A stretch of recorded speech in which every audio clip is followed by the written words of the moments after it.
Welcome to the Insight Through Experience podcast. Podcast created to provide information about what life is like inside the most specialized special tactics organization in the U.S. Air Force. In these episodes, we'll be bringing you the experiences from many of our experts, ranging from our human performance optimization staff, our combat mission supporters, as well as our special warfare operators. Our main objective with these podcasts are to provide the listener with a unique look inside our culture of excellence. Now, sit back, relax, take some notes, prepare to hear from some of the Air Force's finest. Thank you for joining us on the Insight Through Experience podcast. All right, welcome back to the Insight Through Experience, everybody. This week, we've got a cool episode. This has been sitting in a storage folder on my computer for months, and I forgot that I had it there. The whole intent when I recorded this was to make it into a podcast, and I just realized the other day that I never did. So luckily I found it. Luckily I'm going to bring this to your ear holes at this point. This is myself and a TACP from the 17th Special Tactics Squadron named Adam. We went out to the TACP FTU class that was about to graduate out at Nellis Air Force Base in Vegas and just presented a recruiting brief. We get to go out and brief every graduating class out there. We do so for the PJs and the Crows, as well as the combat controllers, the special tactics officers, and the special reconnaissance guys at the combat control school as well. So we get to talk to all the onesies before they exit the pipeline and make it to their first base. The whole reason we do this is to provide them knowledge on the opportunity that exists for them 2 years down the road when they can apply for the organization. And let me just say that Adam was an outstanding ambassador to everything 17th STS. He's very well spoken. He's been there so long, he understands the wickets of the 17th, how to be successful at the 17th, and also how to be successful and how to prep for things like coming up to A&S just to get selected to go. So this should be a great episode, especially if you are a TACP or a future TACP looking to do something amazing in your career. This is the opportunity that you'll have. All right. Thank you for tuning in to the Insight Through Experience podcast. As always, I appreciate y'all being part of the family. And let's get into the episode. All right, so with me today, we got Adam, man. Frickin', I've got to work with Adam a couple of times. He's come up and helped us run some ANSs. We've been on recruiting brief before, but you guys are lucky that Adam's schedule worked out to where he's here today, man, because he's a wicked smart dude and a wicked good TACP. So, Adam, if you will, let people know who you are and how you end up in the Air Force. Yeah. So, my name's Adam. Joined in 2010. I was a military brat growing up. So, and then went to college right after high school, and I was like, man, this isn't for me. So I was like, I'll try something else. My aspirations coming in were really wrapped around going to combat. Afghanistan, Iraq was still a thing at the time. So, got in, didn't know what TACP was. Found out of the recruiter, and I was like, sure, that sounds great. Sign me up. And then, anyways, rest there's history. But ended up going to the 19th ASOS, Fort Campbell. So you guys going there? It's a great place. I loved it there. Try to live closer to Nashville. You'll enjoy that. I spent 6 years there, deployed twice, and my second deployment was in Iraq, and worked with a bunch of SOF entities there, and that was just like the kick to want to go assess for the 17th. I had no idea how much work the 17th was doing in Afghanistan and Iraq, but I found out quick when I got there. And 2016 assessed, came over in 2017, been in the 17th since. I started at Detachment 2, supporting 275, and then worked my way down to headquarters the last 2 years, doing chief evaluations for the unit, taking my knee, as they say, but we'll get to it here in a little bit. But in the unit, like you're on call for any possibility. So I've set alert, I think, 4 or 5 times since being in that seat, which wasn't supposed to be the case, but is what it is. But and then my next move, I'll be taking a troop chief role for 375's troop 3. So Adam, when you were in the pipeline and you were about to go your first ASOS, like these guys are about to do, what are some tips? Looking back, what would you tell yourself now? So it's interesting, like we were just talking about a little bit ago. My experience is going to be drastically different than you guys going to your unit first. Like I came in as a ROMAD, didn't know I knew how to land nav, bottom line. Like, that's pretty much all I knew going to the unit. And uh, I think the mentality difference that you guys are going to show up with versus what I showed up with, I kind of just expected to be told what to do and like when to do it, what training I need to be doing, the CMR process and all that.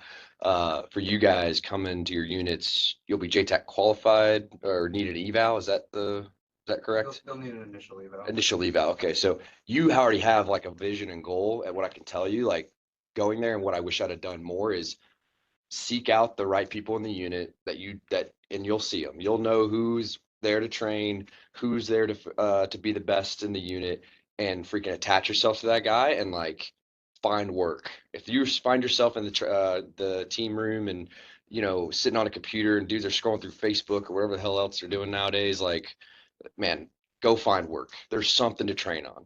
So, and that's that mentality, which I'll probably get into in a little bit later, is going to set you up for future success throughout your career. If you're trying to make this a career and really want to do the mission, man, like, there's no, you can only strive to be better than you were yesterday. Like that's every single day you attack this job, and that'd be my advice to you guys. So, As you were sitting at the 19th, what was it? What was the day? What was the event? What led you up to saying the 17th is worthy of going to try out for? yeah, probably 4 years in after getting JTAC qualified, and then like seeing, and then things in the world were happening. So it was almost like I think the resurgence of ISIS was like kind of a big tipping point for getting guys' minds like, hey, this might turn into something we should probably like focus and get ready to go. But I surrounded myself with guys. You guys knew Dennis Kelsch, or heard the name maybe, Zach Sherwood, Dylan Gibson. These guys are incredible TACPs that I was around at the same age group. But they went on to selection before I did, and talking to them on the phone and hearing the stuff that was going on like in Afghanistan was like all right, I need to separate myself from what's going on here at the unit. There's these little groups of dudes that just want to collect a paycheck every day, and I that wasn't for me. I wanted something more, something better from the career field.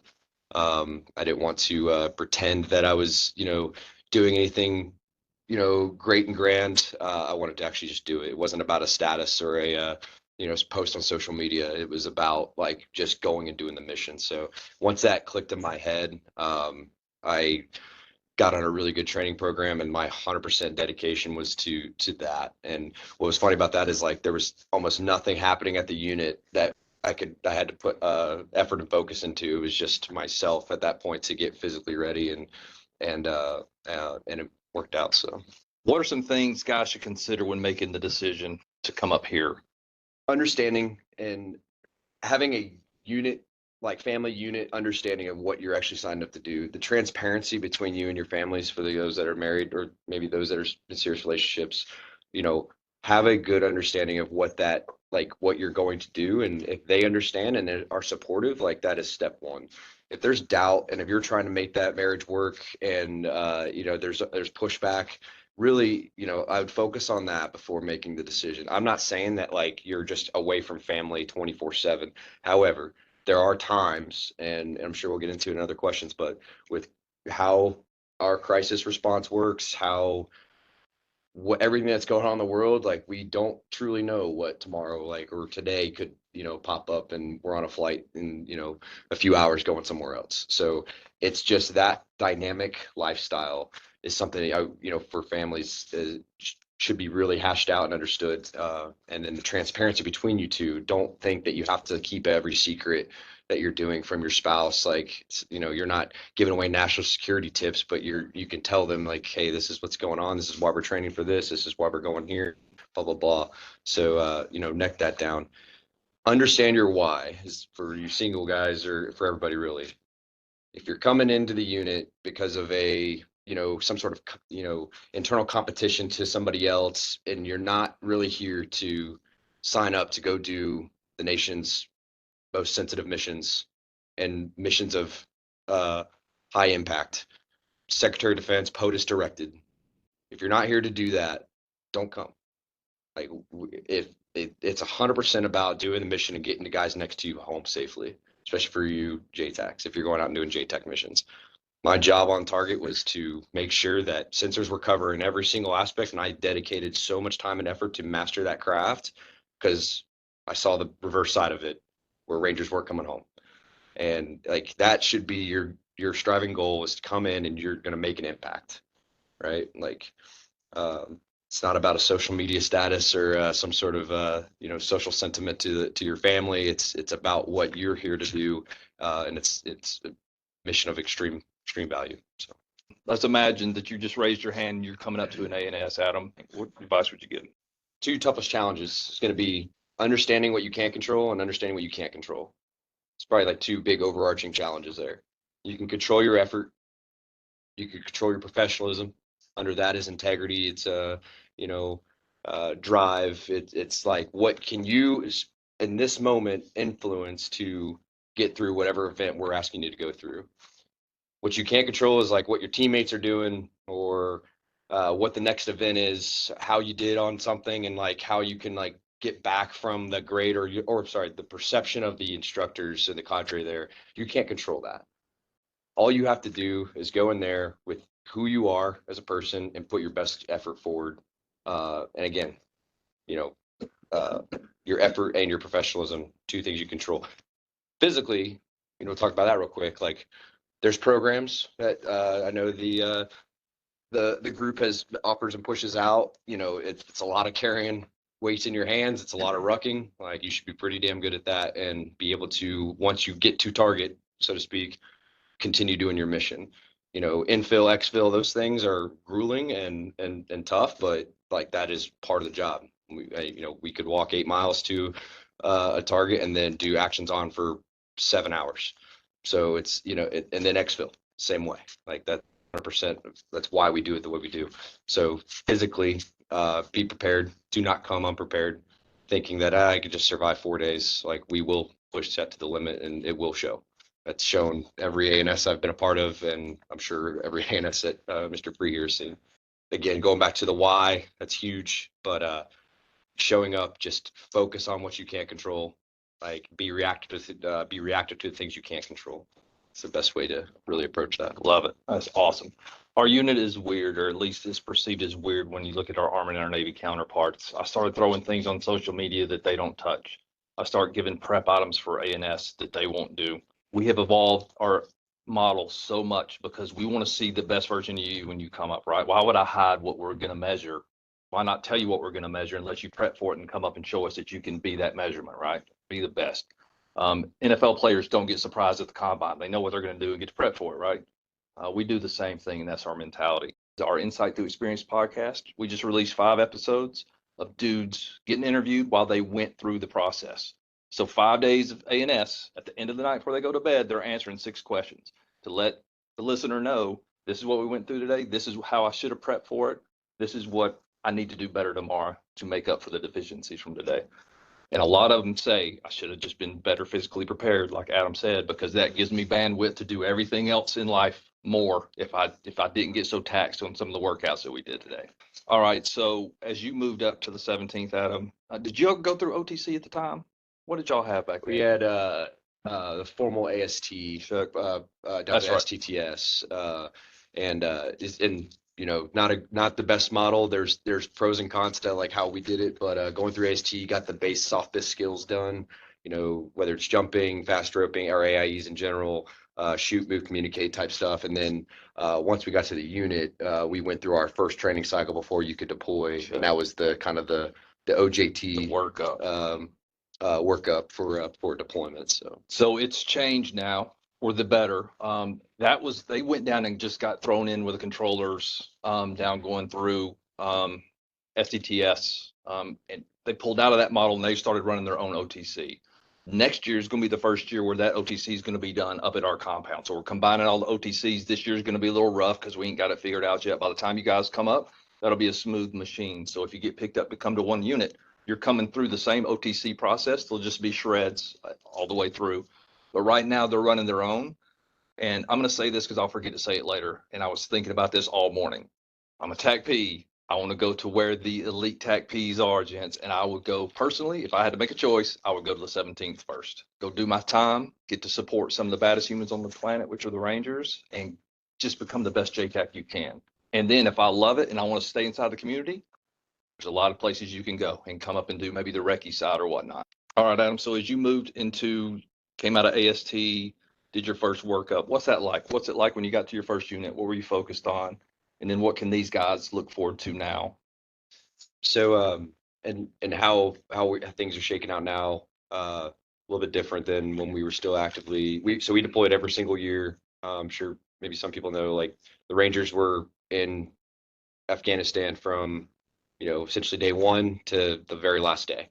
Like we had continuous rotations every single year, and each battalion would just rotate through. So you prepped with a training cycle leading up to a committed phase, which would be going down range, and then you would sit alert for a few months, kind of in between. How it shakes out now is alert is kind of where our focus 100% is. We are training to what most likely, most dangerous, sort of response, crisis response we may have to go execute. And the training cycle and the committed phase are all wrapped around, or sorry, op prepping and training cycle are all kind of wrapped around that. So you guys come into the unit, the first thing you're going to be asked to do is probably we're going to take you out on roughly 30 FMPs within a few months. I mean, every single day you should show up, be ready for a TST, time sensitive target drop mission, and go out and PEX it, or go to the sim, or if we have a contract CAS aircraft overhead, we'll throw you right in the fire on that. It's grueling your first training cycle. And the purpose for that is kind of to what Mr. Free was saying. That culture and what we're trying to get you guys to is being able to be, one, a really great JTAC for the Rangers. That's priority number one. But two, we're gonna grow you professionally. You're going to be a great NCO coming out of the 17th because we're going to make you that. And the reason for that is simple. Like you're going to be trusted to go by yourself with a Ranger platoon or company on a alert response anywhere in the world, and be doing air to ground integration by yourself with, folks in the back in the jock. And you know what? I've sat in the jock and I can't really do much for you. I can push aircraft to you, but it's on you to freaking save those Rangers' lives when it really matters. So, yeah, going back to kind of what to expect. Yeah, that first training cycle is going to be a lot of reps. We firmly believe that reps matter. It's not just, throwing a bunch of information at you and then saying, all right, learn this and go. Like, if I teach you a talk on and, you go execute one or two of them, I'm not going to be like, okay, you're done. Like, no, you're going to do about 100 more of those over the next few months to really hone that down. Just one example, right? But so yeah.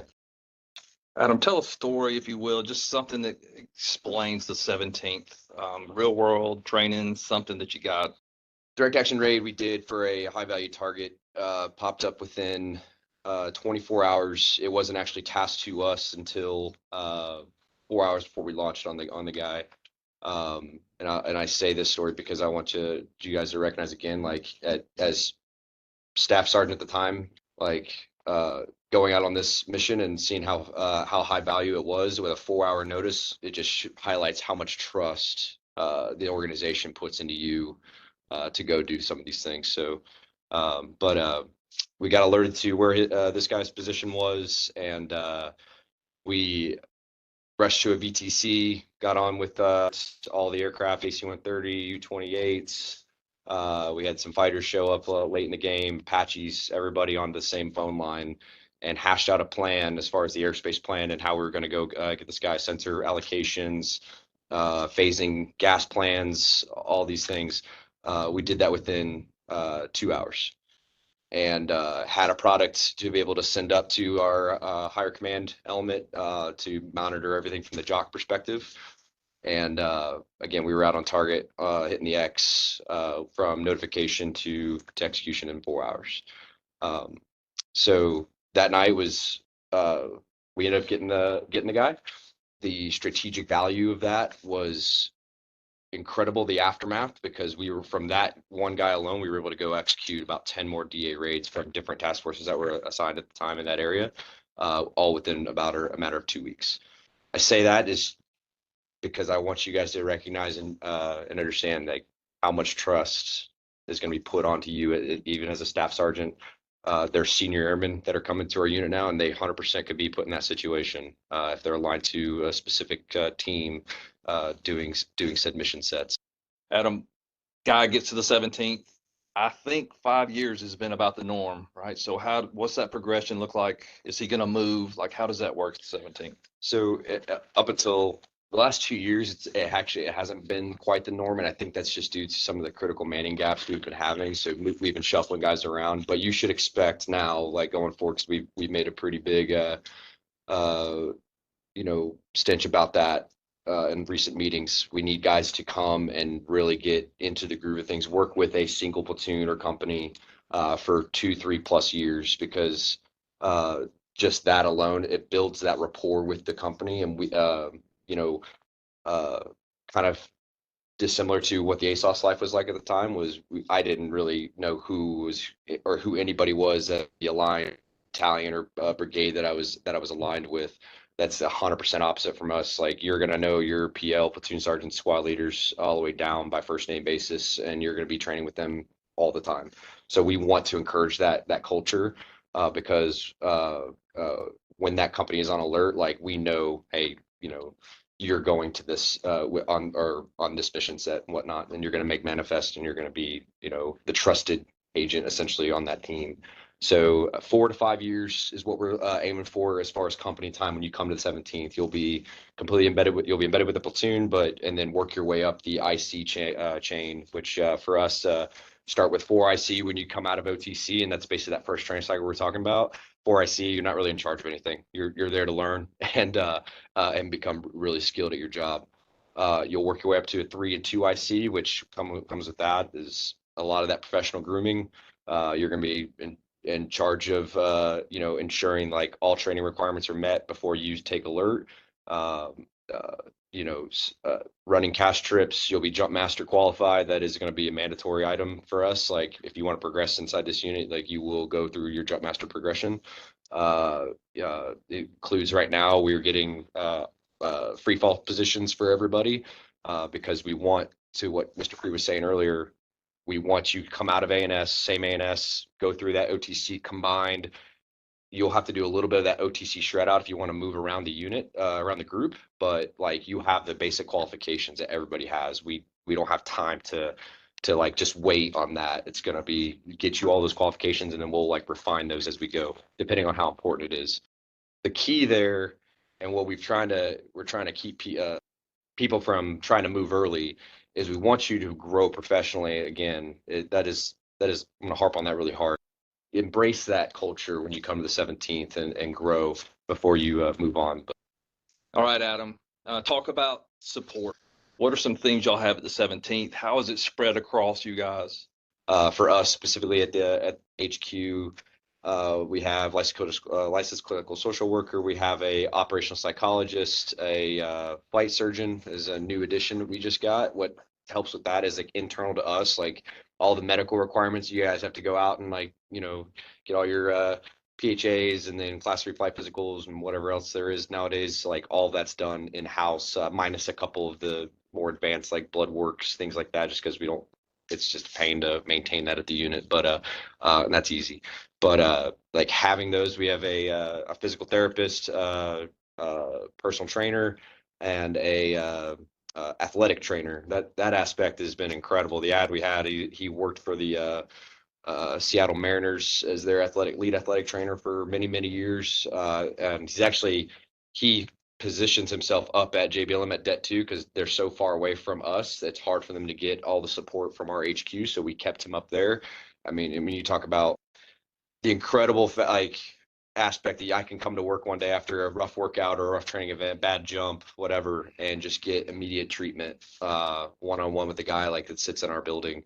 You guys have, I think most of the ASOSs are locked down on all that nowadays, right? Yeah. So take advantage of those things. Like the fact that it's basically spread out all the way. I did not have that at all going through the ASOS, and barely had it whenever I first joined the 17th. I can tell you now, getting older, you do one jump or we do a free fall OPT, and it's 60 jumps in 5-6 days. I'm pretty beat.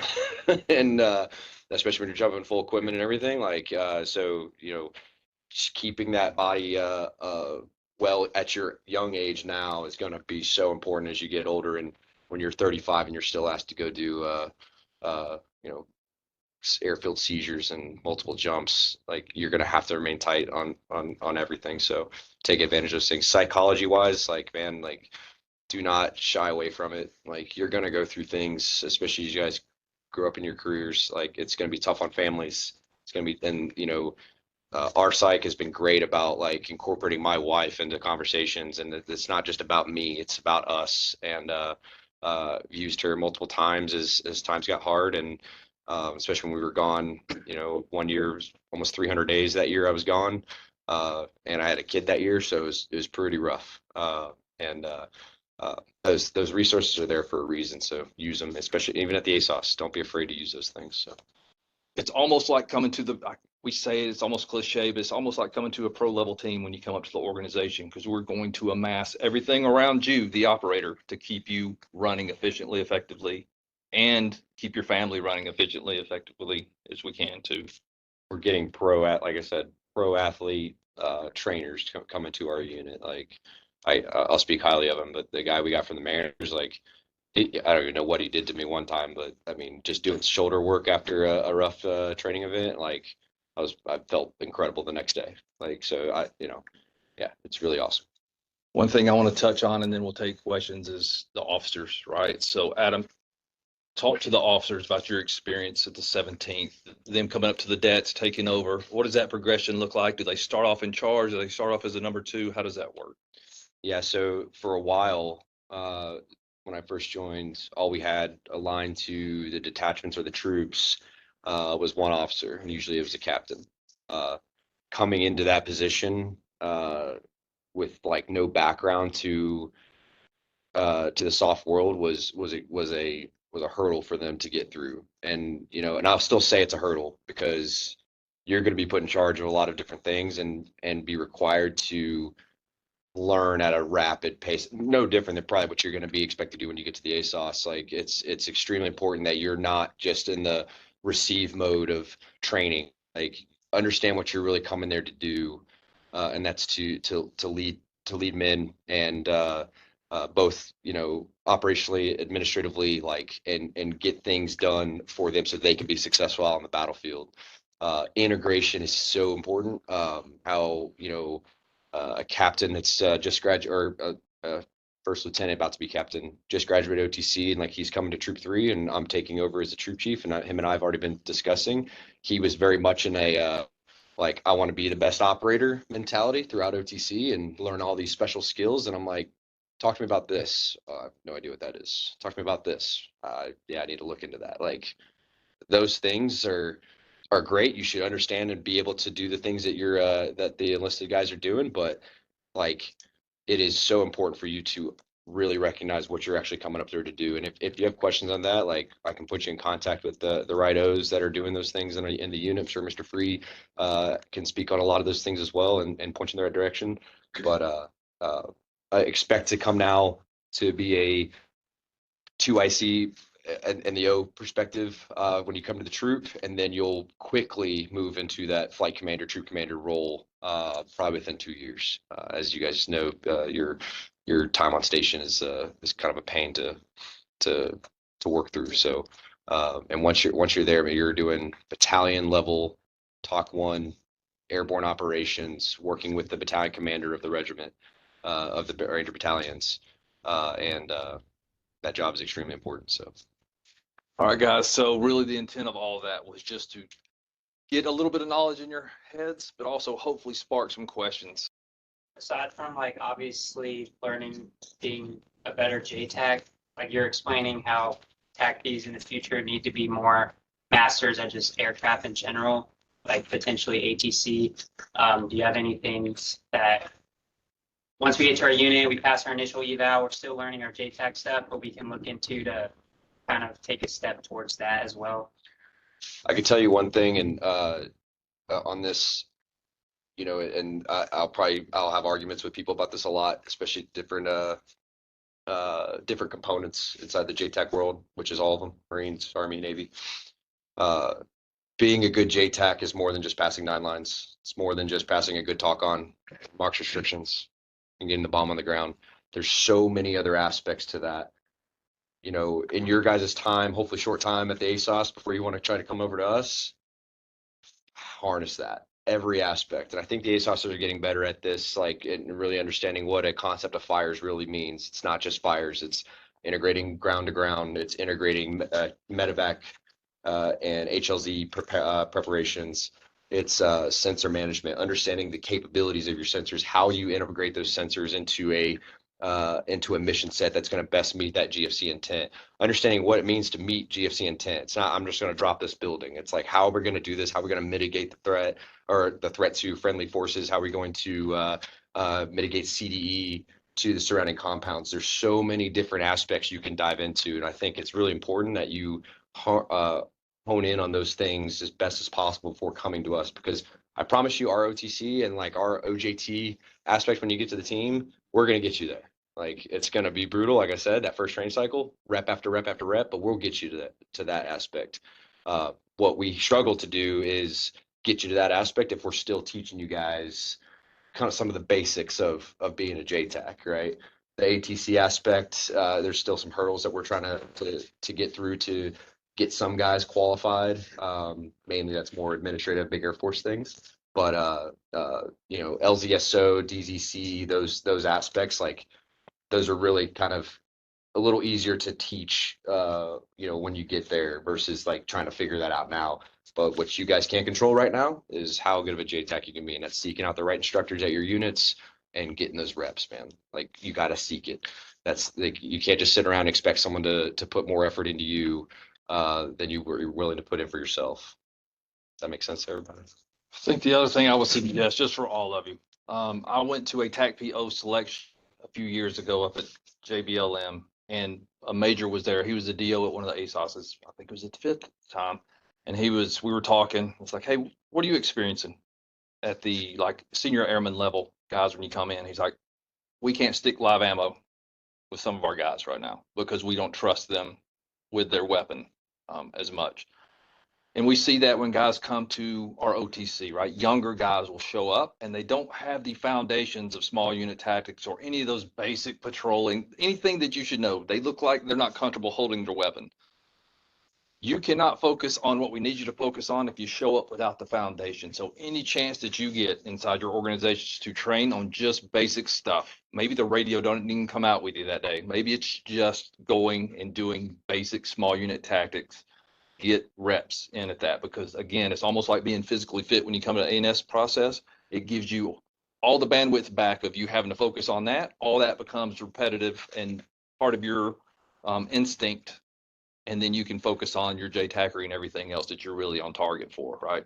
But if they can't trust you, like, really tell them that the deal there. And I was about to push back on him. I was like, well, man, some of that rests on you too. Like, let me see your training plan. But y'all can fix that yourselves when you get there. Again, find work, and that's the work you should be doing. If you're not doing JTACery a day, see what you can do when it comes to small unit tactics type work.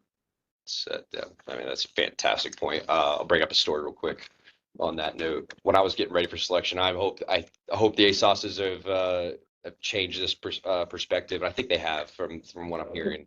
But you know, back in the time when I was at the ASOS, there was a year, I think the only time I pulled my weapon out of the armory was to go do the Air Force qual. And that is just a no-go. If you can't get access to your weapon at least, you know, once a month at bare minimum, like, just mess with it. Understand, like, you know, whether it's dry fire drills, know how to break it down. I mean, I remember to the story, like, coming back from our selection at the 720, they had asked us, they put us in a dark room and asked us to take apart the Beretta 9mm and the M4, like under darkness, essentially, no MEGs. And I luckily had a guy tell me, hey, you might want to like focus on these non-JTAC things as well. And I was like, cool, did that. But went back to the ASOS after selection, and I just asked a couple of our senior airmen and staffs and I had a couple of senior airmen had no clue how to break down their 9mm. I think you guys go through a much better training process now, like getting those reps. So it was a little bit different back then, but to his point, it's so important to focus on those other skill sets. Don't forget how to land nav. don't forget how to plot shit on a map. You know, like it's, you know, you may not be doing a lot of that when you get there. You might be getting more advanced technology. Great, understand the technology, but go back to the basics too, because we're going to test you on it. Like it's, you know, it's not just show up and you know, rely heavily on your advanced systems. I can tell you right now, like even on target, my ATAC went down after I fell off a side of a cliff. We won't talk about that.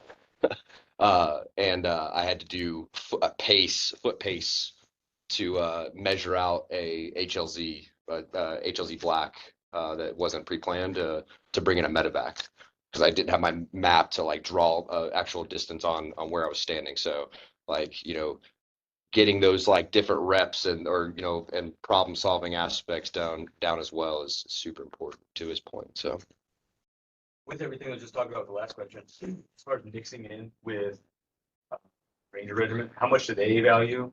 I mean, the 17th value, but also the regiment value, you being really, really good at your job versus like having a Ranger tab. That's a great question. Any Ranger tabs in here? I will say that having the tab is not like the end all be all. Where they value more so than anything is if you're the guy that shows up, you get your training cycle in, and then you get to this like position in your second, third year where you don't spend as much time with the boys over at the company. If you're not over there every week, you're wrong. They value that interface I was talking about a little bit ago, like on a first name basis with the first sergeant, CO, your squad leaders. Like you should know them, and they should be going. You should be going to their parties. They should be coming to your parties on the weekends. Like that aspect, they value a ton. And with that comes going out on their training events, whether it's CQB. Whether it's medical training, you're going to get your own internal like advanced medical training that we do inside. If you don't go to them as well to show them that you're still keeping those skills tight, like that is where their value is really going to shine. Ranger tabs is important to them. If you have the ability to go get that, like it's only going to add to the flavor. I wouldn't say it adds to the calculus of selecting you or not. It really comes down to the whole person concept that we're assessing. But the Rangers do value the fact like, hey, you went and did that crappy training as well, cool, but at the end of the day, be good at your job. That's really what they care about. Talk about how great the culture is at 17 specifically. All of us though, when we move here, are gonna have to do some level of conventional time before we can go over to a unit with great culture like that. What are some small ways that we can, as officers or even as just junior airmen, bring pieces of that culture to those conventional units, at least at the micro level? The culture you should be striving to build there is one of you should, if your guys don't want to come to work, like you might want to take a hard look at what you guys are doing, right? Like there's going to be shitty days, and like that's everywhere. I could tell you the grass is greener on our side, but there's shitty days and you're gonna be like, what the hell am I doing here? Right? Like, but how you formulate a team bond of wanting to come to work, it comes down to prioritizing what's important right now. Maybe this is supposed to be important, but maybe we can take a side step on this and focus on the team right now and do this and do something else. But the integration aspect of like your aligned Army counterparts, is that still pretty heavily weighted right now at the ASOS? Or I know there's a lot of like the ASET program and all this other stuff we're focused on, but is the battalion and brigade like integration still a huge aspect? Yeah, it's still a thing until ACC and big Air Force decides what right. Right. Yeah. So there's a lot of those conversations happening with those changes. So, and you have to be reactive to that, right? And like as you as an officer and you're a senior enlisted guy, you'll fall in with like as a group, we'll have to figure out like, where do we put our priorities and listen to the guys, man. Like, if you're not having critical feedback sessions with all your guys, you're wrong. And that's internal to the flight or to the team that you'll be put in charge of. Sitting everybody down, getting their gripes, complaints out, like, and it's not just a authoritarian type military anymore. Like the team, especially in our career field, the team cohesion has to be there. There's aspects of that the military still goes on, like, hey, you need to do what we say, and like this is but give them the why as to why they're doing it too.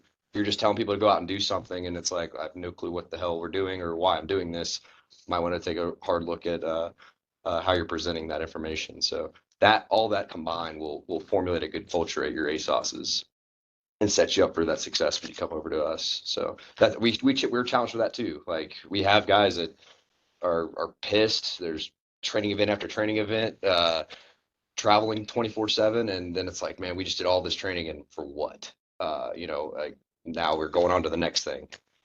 So we have to figure out like selling that why and then giving that time back to them on the backside is extremely important. So Thank y'all for letting us do this. Biggest pleasure. I've been looking forward to this all week. I don't like coming to Vegas, to be honest with you, man. This was 20 years ago for me. I used to freaking thrive. Could care less about the place anymore, but I love coming here. And I don't get to because my counterpart usually gets to come do this brief. So today's been awesome. Just staring at y'all. Congratulations for what you've been through and congratulations for what you're about to go do because we need good freaking operators out there operating, especially in this weird time that we have if we're trying to figure out what the future is. We need big brains out there to freaking guide the force forward. And we need them up at our place too. All right. We value intelligence and problem solving higher than you can ever imagine. Adam, final words? Yeah, no, solid information there. And, please, again, find work. I'll harp on that. When you get to your ASOS is seek that critical feedback. Super important. I'll say it again. Strive always to be better than you were yesterday, not as good or as better as somebody else is today. If you focus on that internal like aspect to yourself, like how do I get myself better? Reading books. There's so many different avenues there. Going out and getting those reps, polling somebody else. Hey man, let's go work on some 5 lines real quick. I can walk down the street and pass a call for fire for an hour straight, past 50 call for fires, and be miles ahead of my peers after doing that. You know what I mean? Like strive to get better for yourself, better than you were yesterday, not as good as somebody else is today. I'll leave you guys with that.